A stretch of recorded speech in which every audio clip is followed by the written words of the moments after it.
I'm going to introduce our wonderful and amazing speaker, Dr. Obeyemi Parham, Mount Holyoke class of 1978. He's a retired family medicine practitioner with 22 years of experience and a strong background in mental health counseling. In 2007, Dr. O went feral, reclaiming her rights as an artist, healing, and leaving the conventional medicine model. Now she is rogue and uses voice, song, written word, dance, and theater in her evolving role as a community activist, interfaith minister, healing artist, and an edutainer. She specializes in women's reproductive health and healing through nature. Please join me in welcoming our amazing guest speaker. Hello, hello, hello. I'm very loud. I'm very proud. And I hope to draw people in from outside when they hear what's going on in that room over there, okay? So I think you heard two words that I wanted to emphasize. They were kind of delivered, as the theater department would say, down. One was feral. What does feral mean? It means domesticated and returned to the wild. And then the other word that you might not have heard was rogue. And what is a rogue elephant? Dangerous. All right? So I came to this college over 40 years ago. You all haven't even been alive a third of my life. 40 years ago I came here, and I was very much inspired by the women's college aspect of this. And it was a very, very, very educational challenge to excel place, and it was also very, very, very minimally melanated. What does that mean? That there weren't a lot of people who had as much melanin in their skin as I do. Yes, you like that term? I like that term too, because I want to tell my story in ways that engage everybody, but some of the stories are pretty gory. So I came here when there were 180 students of any color other than white anywhere on this campus. And the first thing I found out was that I was the only person on this campus who was black who had not marked that I wanted a black roommate. So I got a white roommate. The scholarship student, Catholic, from Milwaukee, Wisconsin, who had gotten 800 on her math scores, but she was placed with a black student because she didn't put, I don't even know if they asked her, and her father, when I walked into the room, to share the dormitory room. Does anybody remember a show called Archie Bunker and All in the Family? It's one person nodding their head. That's how old I am, okay? There was a show that talked about racism in a satirical way. And this man blushed to purple in front of my eyes. And there was a resident assistant there, and everybody tried to ignore what was going on, including my daddy. So my daddy was not a race man. My daddy was a man who said, you put your head like a turtle down and you keep going.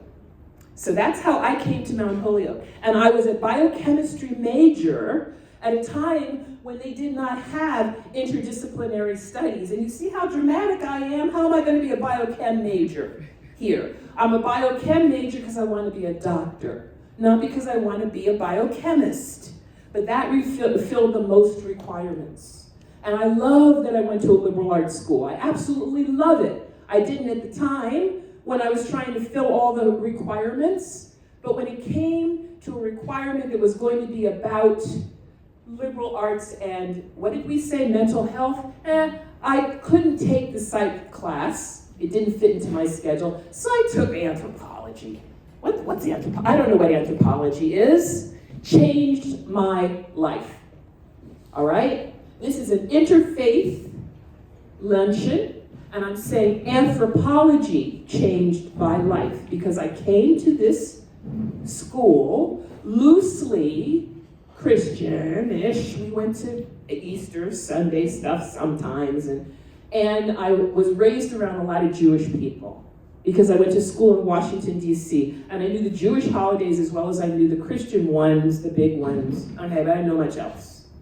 So I came here and I studied cultural anthropology with a woman named Kay Warren. Look her up, because she's been head of many women's studies departments. Coincidentally, in a world of no coincidence, this woman's protege was the was the advisor for my daughter, who did cultural anthropology, the next generation, when she was at NYU. Coincidence is going to be a part of your life, so get used to it now. Ugly, ugly stories are going to be a part of your life. Why? Because everybody in this room looks like they were a person assigned female at birth with a womb. So if you were born that way, then I can promise you, you're going to have some suffering. But the suffering is, if you know your Latin and you know your Greek, endurance. So this college campus built endurance into me. I was a biochemistry major, but I didn't want a lot of biochemistry. I wanted all these other cool things like cultural anthropology. I wanted to do an honors thesis. Do you all still do honors theses here? Okay, this was a horrible thing 45 years ago. Two of the departments still made you stand up in front of everybody and tell them everything you needed to know. You had to have an oral defense, okay? And those same two departments also gave you a blue book where you had to write everything you knew about certain topics. Okay, those were my departments. Biochemistry and chemistry were the only places that did that. They were also the only places who were notorious to have white male professors who did not like black women. So a woman in the year after me became the first black woman to graduate as a chemistry major because they made it so difficult with those oral, very subjective ways of judging what you did. Okay, so I made it through all of that. I played around on this campus with the Jewish spiritual piece more than anything else because that's what I knew before I came here. And I love Passover as a celebration of freedom. And I love Christmas as a celebration of peace. And that's kind of how I came.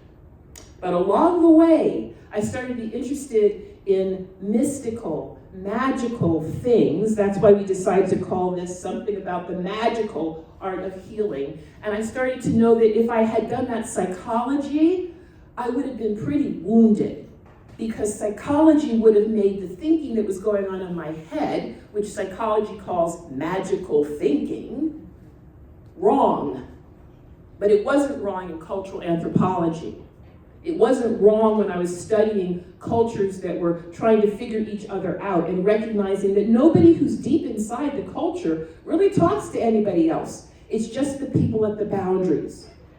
So I knew that I was a counterculture, boundary-edged person when I left Mount Holyoke.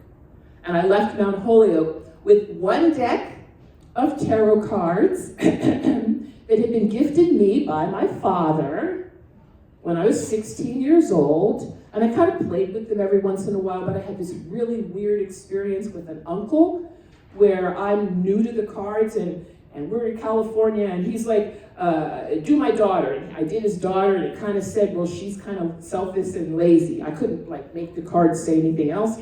And then he goes, okay, do me. And I did him, and we're turning up cards. And if everybody does everybody know what tarot cards are? Okay, if you don't, okay. So there are standard symbolic images that Judeo-Christian people kind of have used since the Middle Ages in many decks. And I'm turning over cards that have knives going all the way down their back and trying to say, well, this is saying that maybe you'll have a difficult time in the future. Like, no. And he had asked, am I going to live a long and happy life? Okay, so cut to my uncle in a hospital with kidney cancer. Me, a medical student, getting back across the country from where I was in medical school, which was at that time in Howard University. I went to George Washington. I went all over the place. But a medical student going to the bedside of my uncle in California, and the first thing he says when I walk into the room is, remember that tarot card reading you did for me? So what I'm saying is things happen that are out of sequence and time. And you're going to get used to that too, because that happens a lot. And that was permission for me, the medical niece, to have the conversation that needed to be had to get him out of that goddamn hospital and home for 3 months of hospice care before he died. All right, that's why I was there at that time. I hope you see a lot of places and times in your lives where things that you thought were negative end up actually being really good. I was bored with Mount Holyoke about 6 months before I ended here, and I spent the last 6 months at Hampshire College all the time because I just couldn't stand it here anymore. Too many women, too many white people. I don't know what it was, but I tend to notice that I get bored ahead of ending of things. So that's something that 40 years in, I pay attention to. What am I bored with right now? The United States of America as it is untying. So wellness matters. And I have spent most of my adult life working on how to make a social justice system more just for people who look like me. That was my independent thesis that I did here, was I wanted to look from a cultural anthropology perspective at how Black women as patients were viewed by a different culture, white male doctors. Who else has done that? Medical apartheid, isn't that a term you all know now? That did not exist back in my day. We didn't have a term for this. I was figuring all this out and blown away. I wasn't sure I could even go to medical school. I said, how can I go to a school? How can I be in this system? So I was in that system, and it created moral injury for me, which is why I'm saying to you, spirit matters. And when I say spirituality, whatever you use in your life to make meaning out of what's going on is your spirituality.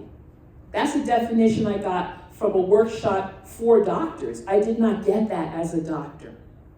As a doctor, I had weird stories of people not being able to figure out whether somebody was alive or dead. My mother has been dead longer than she was alive in my life, but I was at her bedside in a hospital when she was on a respirator when she died. So I went out of the room to get a nurse to declare my mother dead. And the nurse came in and put her hand on her pulse and said, "Oh, sweetheart, she's not dead. She still has a pulse of 12. Okay, no one has a pulse of 12. That was the respirator whooshing the blood through as she was still being on the respirator. Luckily, or magically, or spiritually, immediately going back out into the hall. I didn't have to slap that woman. I just found a resident, and I said to him, would you please come in here and declare my mother dead because this person is saying she's alive. He comes in, puts his stethoscope on her chest, looks at me kind of funny, and says, yes, you're right, she is dead. We will now pronounce her dead. We will pull a machine in here that's an EKG machine, and we will show a flat line, there's no heart rate, and we can take her off the respirator. Okay. Half an hour later, he pulls me aside. He says, I know this is a terrible, terrible time, but I just have to ask you, how did you know she was dead? Okay?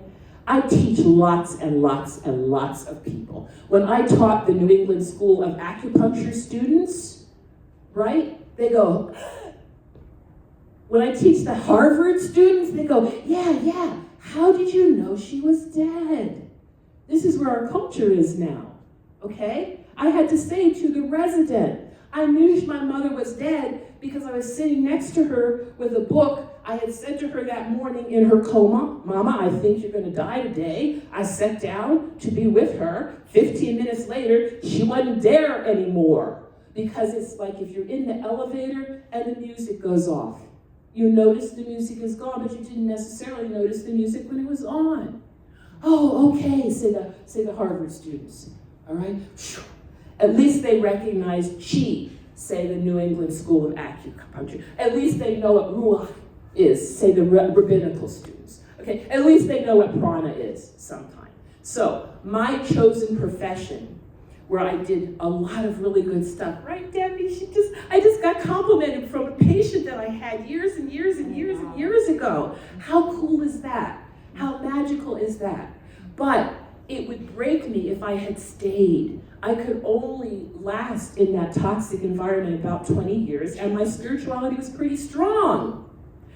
But I'm going to name the thing that nobody wants to say. I tried to self-delete. Isn't that the right way you say it now if you're on TikTok or social media? Right, okay. I made a suicide attempt when I was 48 years old. If you are a doctor, you want to know how to kill yourself, okay? So the fact that I'm alive is in itself a miracle, which I have a lot of explanations for that are spiritual. I went through a spiritual, emerge, and see. I had issues in my life that became a perfect storm. I tried to run away from those issues. I say the elders and the spirits, they ran after me. And they said, trust us, and I kept running. And they said, trust us, and I kept running, and I jumped over the cliff, and I didn't die when I was supposed to die in the hotel room with the barbiturates and the alcohol, and they found me, and blah, blah, blah. And they said, do you trust us now? Us. So I don't know what your spirituality is, but for me, with that particular 20-year-old rite of passage, I saw a black male figure who said to me, we know how tired you are, but we would like you to go back. And I am now, in my world and in my language, a priestess to Obatala. That is a Yoruba deity. And I don't know how you want to think about this, but this is a Yoruba part of the Jungian archetypes that represents for keeping your head when those about are losing theirs. And then I'm double whammied or blessed or whatever with Oshun. Yeah, snap in the back of the room, I see you, right? So that's a goddess that is very powerful, but is about sweetness and honey and money and fullness of spirit. My life has not been easy in that 20 years. You do not leave medicine in the United States of America. You do not leave conventional MD medicine. If you are a woman and you took a spot that was a man's spot, how dare you leave? Well, a woman I know told me that when she left to raise her family at age 40 and went back in at age 60, she still did more medicine than the men who died at age 55 from their heart attacks, okay? So wellness in the high end of challenge to excel America still puts a lot of stress on your physical body. I hope you all find ways to nourish your souls and your spirits. Your spirits. My aunt died at 92. I asked her before she died, how are we doing? Is it better? Are we doing better? She goes, I'm sorry, sweetheart, but it's not looking good, okay?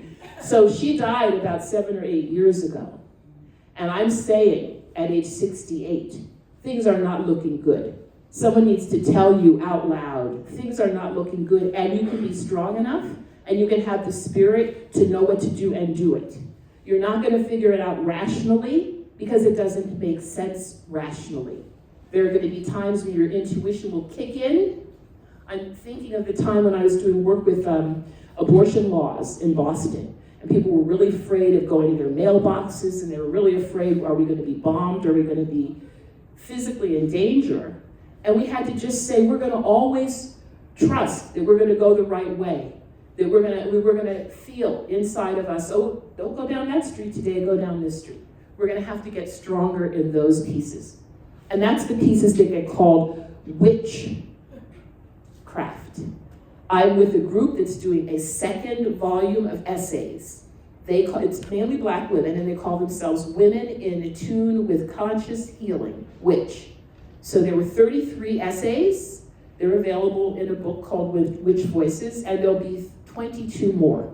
And I'm in that second group. And I think I'm going to finish this part of what we're talking about because there'll be an opportunity to have more from you by just saying that that word itself, witch, is still charged enough to make people flinch, which says a lot about knowing our own legacies, particularly if you are European descent or you are a part of this culture. A lot of bad things happened to women in Europe before they ever got here. And if you don't know that part of your history, you will suffer. Good pause point? Yes?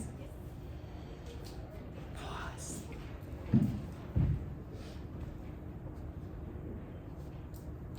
So this is when I'll invite, we have some directed questions from one of our fantastic students, Carrington Bennett. So Care is a sophomore from Dallas, Texas, who's double majoring in neuroscience and philosophy. They're on the board of the Pagan Polytheist Cannabis Collective here on campus, and they're a practitioner focused on community work and the understanding that we are all connected.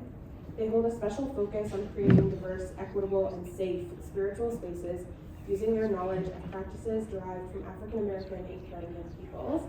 And they have some great questions for our speaker, Opeyemi. So please continue to give your attention. Hello. Okay, so on the little list of what we have here, I'm really interested in how you became an educator, and you did talk about this a little bit, but how you specifically chose to specialize in women's health and what came from that? What did you learn from that experience? Thank you, that's an excellent question. The first thing is I learned that I could not do women's health as an obstetrician gynecologist. The first thing I learned was that is considered the women's specialty, but women are part of families and women often come with kids. So I was at a rotation where I saw an obstetrician actually examine the woman on the table. She had a little child who had a fever, and he said, oh, no, you'll have to take her somewhere else.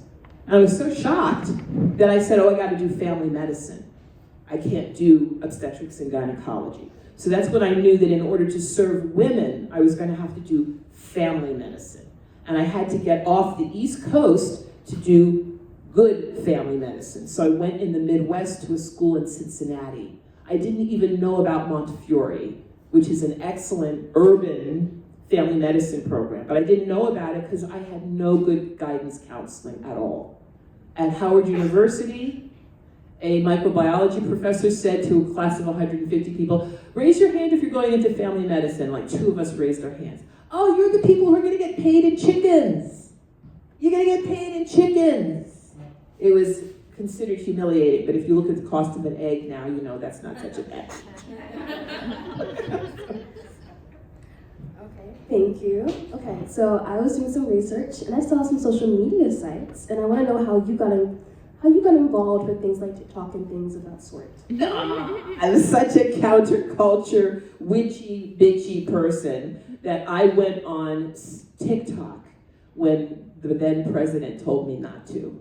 Okay, so I remember the president said, "Don't go on TikTok. I'm going to shut it down." I didn't even know what it was, but I said, "Okay." It's boring. I'm living in rural Vermont. We're in the middle of a pandemic. It's 2020.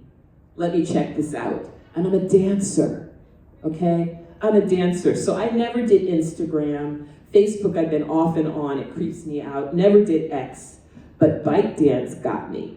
ByteDance got me. Back in 2020, people were duetting each other. They were singing together. They were dancing together on the parts I was looking at. I came in November, the indigenous people were all over the place with these amazing dances and costumes and whatever. So I hit a part of social media.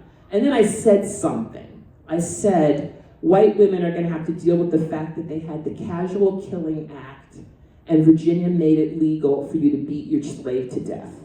And all of a sudden I had 60,000 followers. Okay, that's what happened on TikTok. And I still don't understand that because what does that mean? The algorithm kept steering people away from me. It didn't steer people towards me. I listened to other Black influencers and they were having the same issues. So whatever it was, it didn't do education the way I wanted to.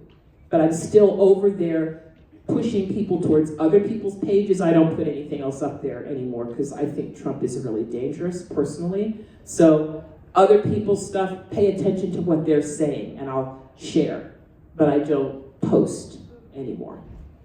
Thank you. Okay, so you do a lot, like podcasts and blogs and writing essays. So tell me more about like what you do as a whole, what you're like learning and like what you're giving out to the people. What's really great is you've got a liberal arts education under your belt when you leave here. All right, so for the rest of your life, you're gonna have tools you don't even think you're gonna use that keep popping out at different times. I took an art class when I was here that was almost freaked my biochem advisor out. What if you get a bad grade? It's like, that art class has been so important to me, being able to see shape and bodies and all kinds of issues with a wider eye. So when I look at where I am now, I'm in my third stage of life. I'm clearly facing death, okay? It doesn't scare me. I'm a death midwife. I did the certification to do that, all right? This is a very uncomfortable topic in this country, and literally and figuratively, people are literally dying and not happy with that. We now have people who think they're never gonna die. There's like 5% of people in America really believe they're never going to die, that we are going to catch up with the technologies that's going to keep them from dying, all right? And for me, I'm retired. So my 62 to 68 last 6 years was a very active retirement. I don't want to be active retired anymore. I want to sit back and tell stories and sit in a chair and let people come to me and paint and sing and play. And I want you all to have grandparents that you can go to for some rest like that. That's what's broken right now in America. One of the 150 things is that we don't have intergenerational hardly anything anymore. Thank you for that. So I'm gonna go a little bit more in depth on your spiritual doctrine and like with your practices. Feel free to share what you would like to. Understand that it's probably not, you can't share everything, but share what you feel comfortable with. I've written a book. Wait till you get to the book, but right now, the book is not published, all right? So my story is so bizarre.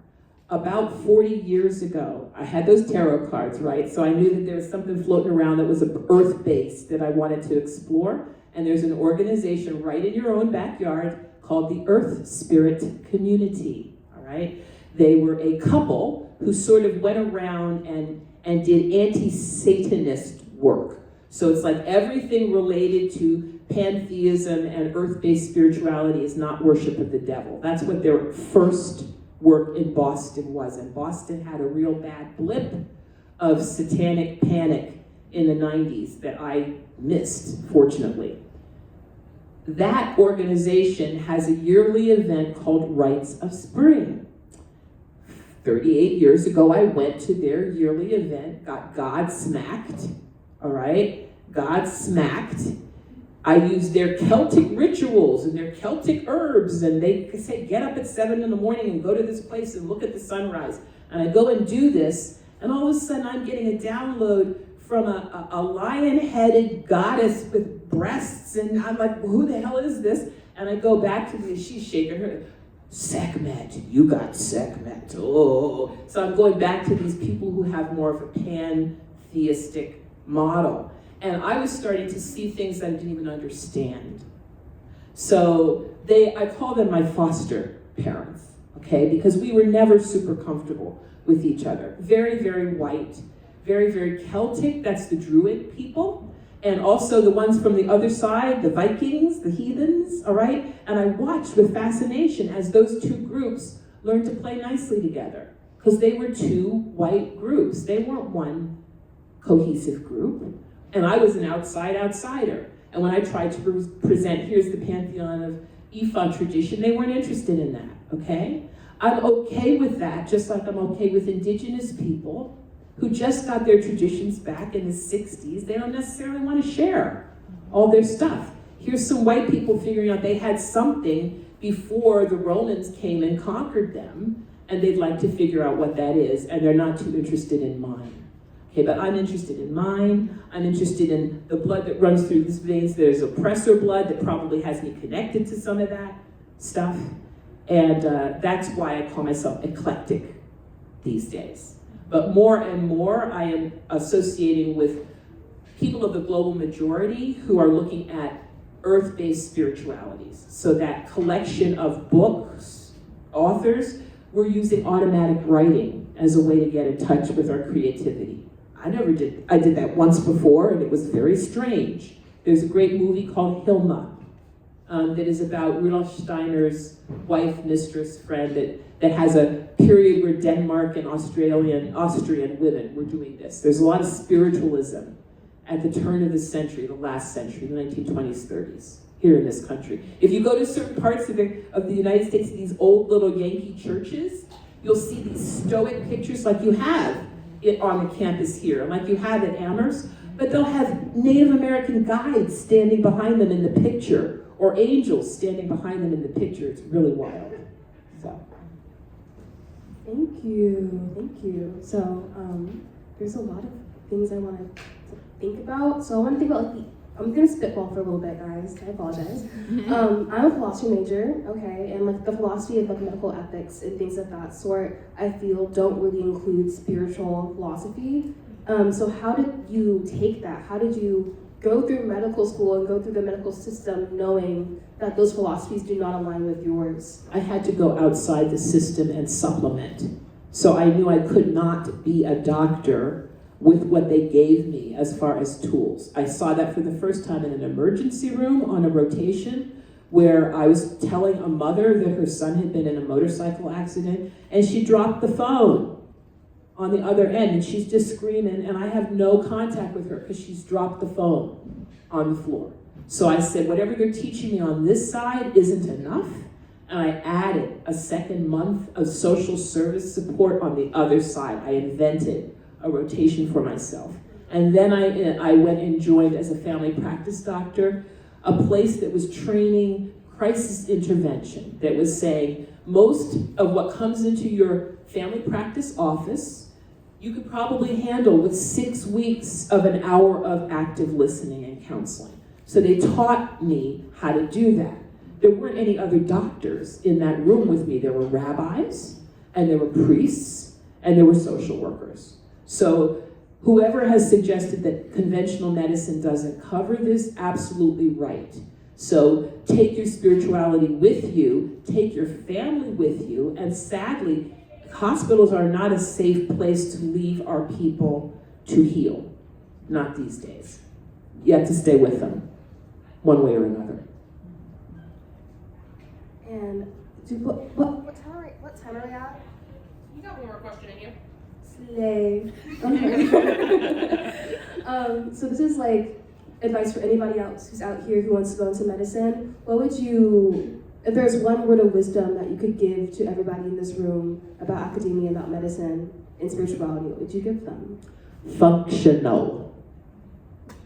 Functional medicine, not allopathic medicine, not MD medicine. Functional medicine is looking at the causes of what's making us sick. It's starting higher upstream. It's not waiting for us to get sick. It's saying your vitamin D levels in the toilet, you need to take some vitamin D so you don't develop, we have a hypothesis it might be related to cancer rates. We're not 100% sure, but let's not take a chance. Let's make sure your vitamin D level comes up. That's functional medicine. Did I get the one word? Because I thought you challenged me, but that's what I would say. Okay, that's perfect. Thank you so much. We really appreciate all of this.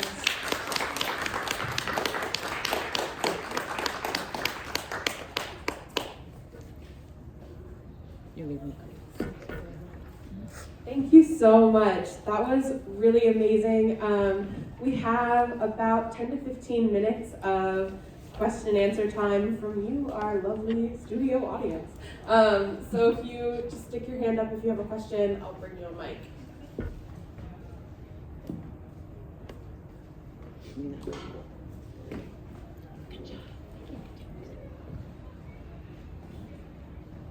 Thank you so much for everything you've shared. I'm a gender studies major, and I'm also interested in becoming a family medicine physician through the DO route.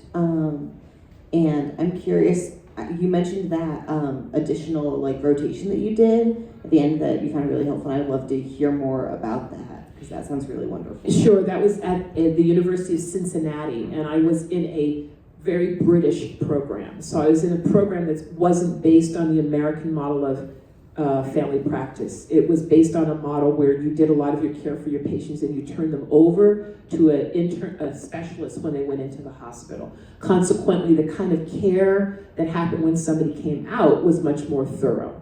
I'm not even, this is 40 years ago. I don't know if you would even have that rotation, but at least you know what to ask for. Is you want training in short-term crisis intervention. You mentioned doctor of osteopathy. I want to make sure everybody knows that, yes, osteopaths make a little more sense than allopathic physicians at this moment in time, and only a little bit more, because At the Spanish flu, they did a marvelous job of keeping their patients alive. So there's a lot more schools of osteopathic medicine west of the Mississippi because they got to lobby and say, look, those MD doctors killed the people.